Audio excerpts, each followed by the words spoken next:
Hi gang, Rob here. It is the afternoon of 7 October 2020. Coming to you this afternoon to share my lament over the passing of one Edward Lodewijk Van Halen. I know there are probably thousands of YouTube videos about this topic that have been published over the last 24 hours, but for those of you who don't know, Edward passed on from this world yesterday, October 6th, at the age of 65 after a decade-long battle with throat cancer that had metastasized to his brain and other organs. It's a pretty sad day for people my age, especially. I graduated from high school in 1983. And when I was in high school, living a much different life than I live now, by the way, there were about 2 albums that you could put on the stereo at a party that was kind of moving slowly, shall we say. And they were guaranteed to lift the mood and instill a festive spirit among the party goers.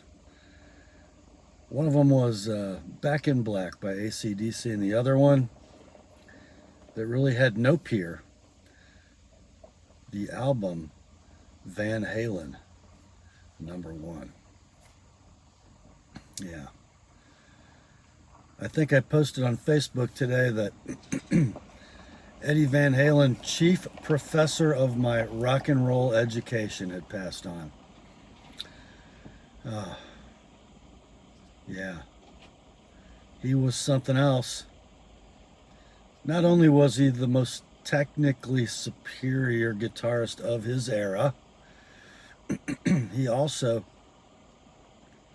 invented a form of playing guitar that is still imitated today, and he invented it. That two-handed neck tapping style that burst on the scene with the recording of the song Eruption. Wow. It became the prevalent style of guitar throughout the decade of the 80s. But he didn't just innovate a style. He actually invented an entirely new instrument. I caught a long interview, like an hour long, on some little like local PBS kind of talk show that I found on YouTube about a year ago, of Eddie explaining the surgery that he performed on essentially a garage sale quality Stratocaster back in the 70s. He modified pickups, he modified power supplies, he boiled his strings, he created what's now affectionately known in the rock and roll guitar community as the Frankenstrat. Right? It was a mixture of of a Fender Stratocaster, a Gibson something, and hardware store electrical and electronic parts.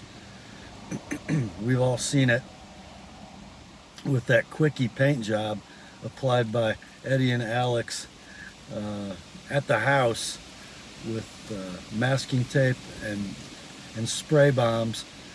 It wasn't well thought out, but it's become one of the most famous aesthetic guitar designs in the history of music. Yeah. Something else cool about Eddie and the band Van Halen for me is that not only did they perform and record their original songs, but they also did some covers. And frankly, I learned about music from the 60s that I never would have learned about were it not for Van Halen. I would have never discovered the greatest crooner in the history of rock and roll, Roy Orbison. But I did, because I found out that Pretty Woman wasn't a Van Halen song. The Kinks, by the time I became rock and roll aware, were kind of on the scrap heap of rock and roll history. They weren't super famous when they were famous, and they'd faded into obscurity by the 80s. But apparently, You Really Got Me wasn't a Van Halen song either. So yeah, not only was Van Halen the band the soundtrack of my life in the 80s, they were also responsible for the rounding out of my rock and roll repertoire. Yeah. I don't know whether Edward knew the Lord or knows the Lord now. I know that he was a man a lot more at peace the last few years than he had been for the 20 years or so before. Please join me, won't you, in praying that upon his passing, that his soul was commended unto the Lord. I pray that for everybody who not only has died, but who lives.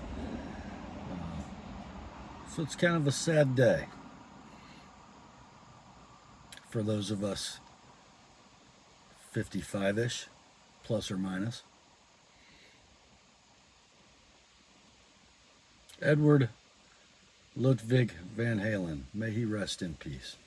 That's all for this one, my friends. Grace to you and peace from God our Father and the Lord Jesus Christ. Remember, the word is sharp.